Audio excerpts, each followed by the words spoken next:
Hello hi friends, welcome to GDB views. ఈరోజు ఓంకారం కార్యక్రమానికి స్వాగతం. ఈరోజు ఓంకారం కార్యక్రమంలో గురుజీ గారు తెలియజేసిన యోగక్షేమం, మంత్రబలం, పూజా విధానం, అలాగే శాశ్వత పరిష్కారం ఏమిటో చక్కగా వీడియోని విని పాటించండి. అలాగే వీడియోని ప్లీజ్ లైక్ చేయండి, సబ్స్క్రైబ్ చేసుకోండి. Thank you. ఈరోజు శ్రీ విశ్వ వసునామ సంవత్సరం దక్షిణాయన వర్ష ఋతువు శ్రావణ మాస శుక్లపక్షం సప్తమి ఈరోజు. అలాగే చిత్తా నక్షత్రం గురువారం. ఈరోజు గురువారం వచ్చింది. ఇక మనం జపించవలసిన మంత్రం ఈరోజు ఓం సూర్యాయ నమః అనే మంత్రాన్ని మనం జపించాలి. గురువారం కలిసి వచ్చింది కాబట్టి ఇలా సూర్యదేవుణ్ణి నామస్మరణ చేసుకోవడం వల్ల మనకు ఆరోగ్యంతో పాటు అదృష్టం కూడా ప్రాప్తిస్తుంది. అలాగే పితృదేవతల ఆశీస్సులు, అనుగ్రహం కూడా మనకి లభిస్తుంది. చాలా చక్కటి మంత్రం అండి, అందరూ జపించండి. అలాగే దేవతల యొక్క ఆశీస్సులు, అనుగ్రహం లభిస్తుంది. ఇక మనలో ఉన్న చంచలత్వం అనేది దూరమవుతుంది. ఇక అలాగే మనం మన జీవితంలో ఏదైనా సంకల్పం చేసుకొని ఉంటే, వాటి గురించి బాధపడుతూ ఉంటే ఆ సంకల్పాలు సిద్ధించడానికి కూడా ఈ సూర్యదేవుని యొక్క అనుగ్రహం అనేది తోడ్పడుతుంది. చాలా చక్కటి మంత్రం అండి.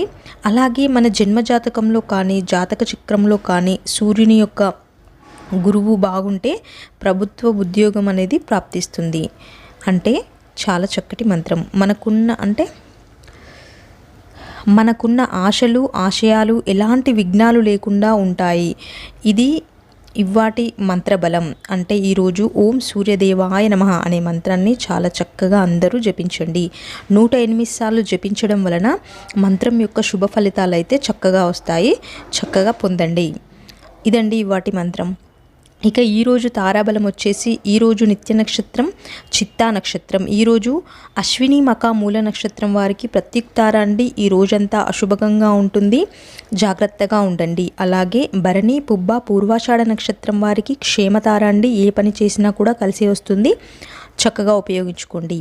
కృత్తిక ఉత్తరాషాఢ నక్షత్రం వారికి విపత్తార అండి. ఆపదకాలం, జాగ్రత్తగా ఉంటే మంచిది.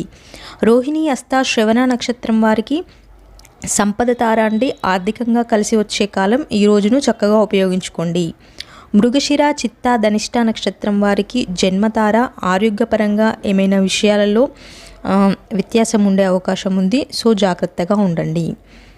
ఆరుద్ర స్వాతి శతభిష నక్షత్రం వారికి పరమమిత్ర తార అండి. చాలా విశేషమైన రోజు, చక్కగా ఉపయోగించుకోండి. పునర్వసు విశాఖ పూర్వ భాద్రపద నక్షత్రం వారికి మిత్రతార. చాలా విశేషమైన రోజు, ఏ పని చేసినా కూడా కలిసి వస్తుంది. ఈ రోజును ఉపయోగించుకోండి. పుష్యమి అనురాధ ఉత్తరా భాద్రపద నక్షత్రం వారికి నైదవ తార అండి. ఈ రోజంతా విరుద్ధంగా ఉంటుంది. కొత్త నిర్ణయాలు ఏవి కూడా తీసుకోకుండా ఉంటే చాలా మంచిది. ఆశ్లేష జ్యేష్ఠ రేవతి నక్షత్రం వారికి సాధక తార. కొంచెం కష్టపడితే ఏదైనా సాధిస్తారు. సో ఈ రోజును చక్కగా ఉపయోగించుకోండి. ఇదండి ఈరోజు తారాబలం. ఇక ఈరోజు గురువుగారు శాశ్వత పరిష్కారాల్లో గురుగారు ఏమి చెప్పారు అంటే, ఎవరైనా మనకు అక్షింతలు ఇస్తే మనం తలపైన వేసుకుంటాము, అలాగే పూజకు వాడతాము, ప్రసాదంగా స్వీకరిస్తాము. అదే అక్షింతలను సంకల్పం కూడా చేస్తాము, అలాగే దాచిపెట్టుకుంటాము కూడా కదా. ఇలా ఎప్పుడైనా వీళ్ళు ఎవరైనా అక్షింతలు ఇచ్చినప్పుడు, లేదా మన ఇంట్లోనైనా అక్షింతలు మన చేతిలో నుంచి జారి కింద పడ్డా, లేదా కలలో అయినా అక్షింతలు కింద పడ్డట్టు కల వచ్చినా కూడా అది అశుభకంగా మనం భావించాలి అనేసి గురువుగారు చెప్పారు.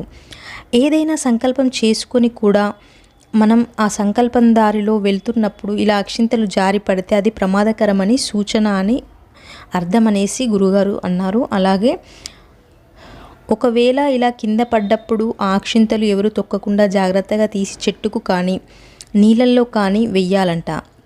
అలాగే తర్వాత కాళ్ళు చేతులు కడుక్కొని గంధం, పసుపు, కుంకుమ అలంకరించుకొని గురువులకు నమస్కారం చేసుకోవాలట. అలాగే మనం మళ్ళీ ఆ ప్రసాదాన్ని స్వీకరించాలట. అంటే మళ్ళీ ఆ అక్షింతలని తీసుకోవాలి.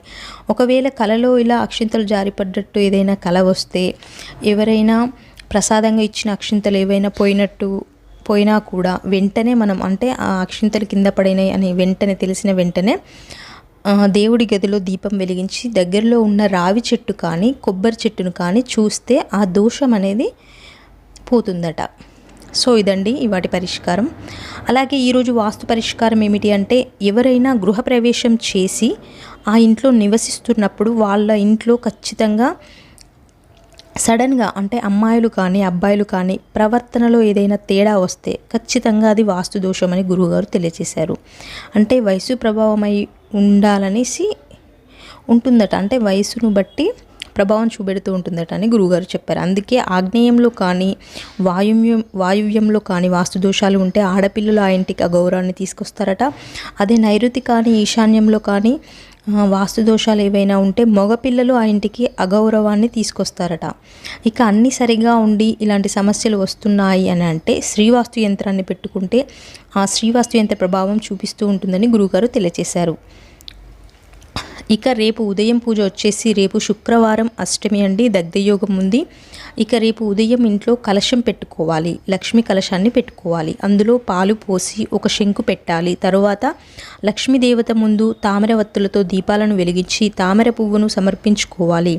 ఇక ఆ తర్వాత కనకదార స్తోత్రాన్ని పారాయణం చేసుకోవాలి. మరుసటి రోజు ఆ పాలని చెట్టుకు పోసి శంకుని తీసి శుభ్రంగా చేసి చక్కగా ఎరుపు రంగు వస్త్రంలో పెట్టుకొని దేవుడి గదిలో పెట్టుకోవాలట. ఇలా చేయడం వలన గుప్తలక్ష్మి భద్రలక్ష్మి అనుగ్రహంతో ఇంట్లో ధనధాన్యాలకు లోటు ఉండదు, అలాగే ఆర్థికంగా అభివృద్ధి చెందుతారు అనేసి గురుగారు తెలియజేశారు. అలాగే రేపు చేయవలసిన పూజ వీలైతే అందరూ చక్కగా ఆచరించండి. ఇక ఈరోజు యోగక్షేమం వచ్చేసి ఈరోజు సాయంత్రం మినప్పిండితో 2 ప్రమిదలు చేసి దుర్గామాత ముందు వెలిగించాలి. తర్వాత దుర్గా కవచం కానీ దేవి ఖడ్గమాల స్తోత్రం కానీ లేదా దీప దుర్గా స్తోత్రం కానీ పారాయణం చేసుకోవాలి. ఇలా చేయడం వల్ల అరిష్టాలు తొలగిపోయి అలాగే ఏదైనా ఆపదలు కానీ నిందలు కానీ అవమానాలు కానీ వస్తూ ఉంటే వాటి నుంచి విముక్తి అనేది లభిస్తుందనేసి చక్కగా గురుగారు తెలియజేశారు. చాలా చక్కటి యోగక్షేమం అండి, అందరూ ఆచరించండి. అలాగే వీడియోని లైక్ చేయండి, అలాగే సబ్స్క్రైబ్ చేసుకోండి. Thank you.